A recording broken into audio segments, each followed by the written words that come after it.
Fair use. Daily Reflections. This is a book of reflections by AA members for AA members. September 14th. Peace of mind. Do we lay the matter before our sponsor or spiritual advisor, earnestly asking God's help and guidance, meanwhile resolving to do the right thing when it becomes clear, cost what it may? 12 Steps and 12 Traditions, pages 86 through 87. My belief in a higher power is an essential part of my work on Step 9. Forgiveness, timing, and right motives are the other ingredients. My willingness to do the step is a growing experience that opens the door for new and honest relationships with the people I have harmed.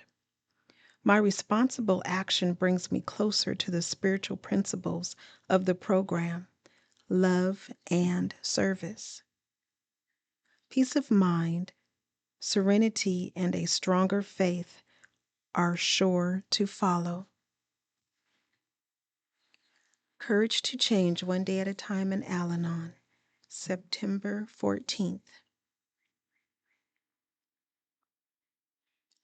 Living with alcoholism taught me that it was best not to hope for anything. The lessons were too painful. I will get excited about something only to have my hopes shattered. As time passed and hope diminished, I fell deeper into despair. Eventually, I shut down my feelings and refused to care or to hope for anything at all. Through Al-Anon's 12 steps, I am discovering a spirituality that allows me to believe that there is every reason to hope. With my higher power's help, regardless of my circumstances, I can feel fully alive in the moment and enjoy this feeling.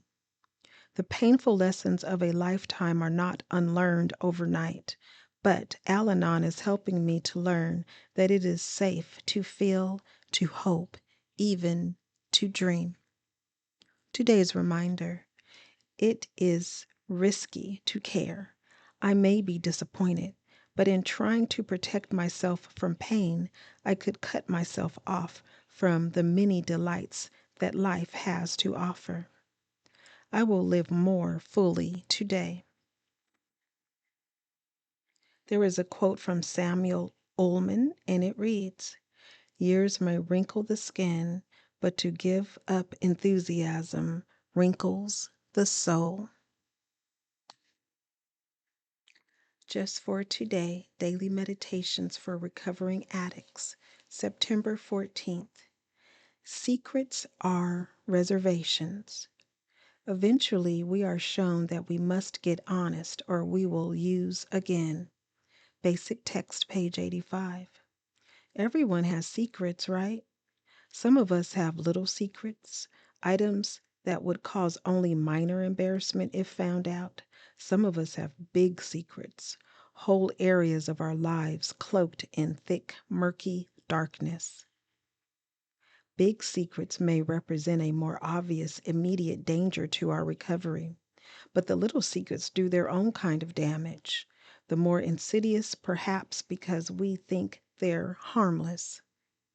Big or little, our secrets represent spiritual territory we are unwilling to surrender to the principles of recovery.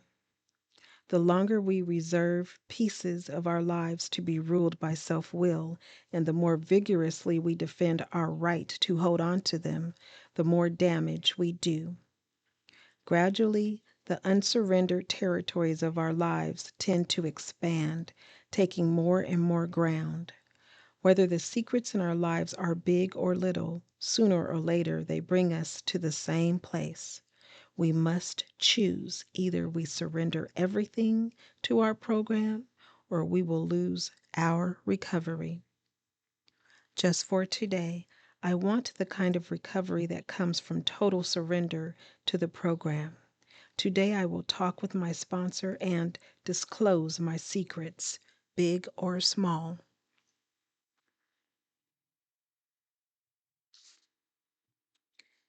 today. Emotions Anonymous, September 14th. Reflection for today.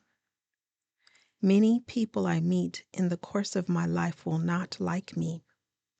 This fact does not have to affect my self-worth and dignity as a person. Some people will be unable to like me because of their own problems. I can have serenity knowing that God and I believe I am a worthwhile person. Since I know I am always loved by God, I do not need to be overly concerned with other people's perceptions of me. It would be nice if we all liked one another, but that is not the real world. Meditation for today.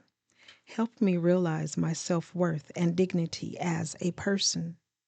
Today, I will remember I do not need to be approved, liked, or loved by everyone.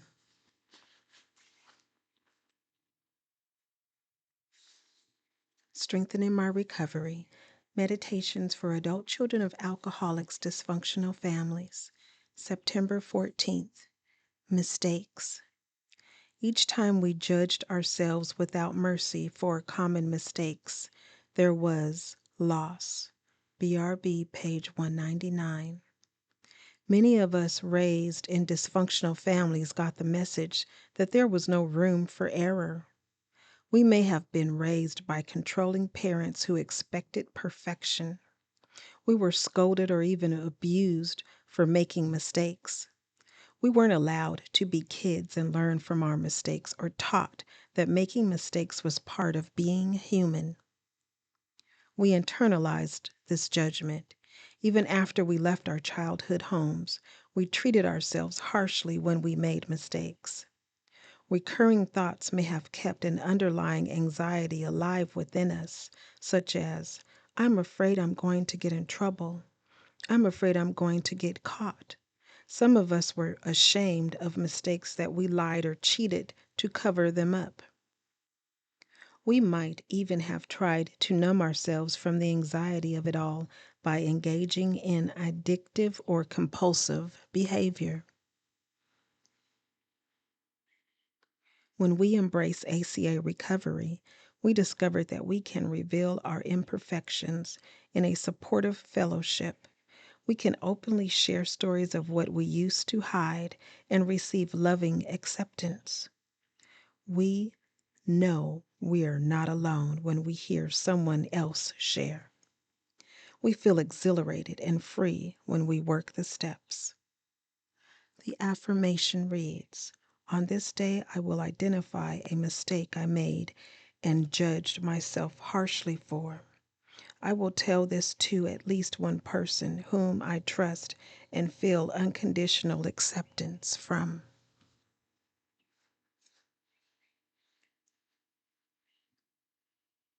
Share, subscribe, like, and most of all, be the you that you are created to be, and to remember that you are not alone and that recovery is possible one day at a time.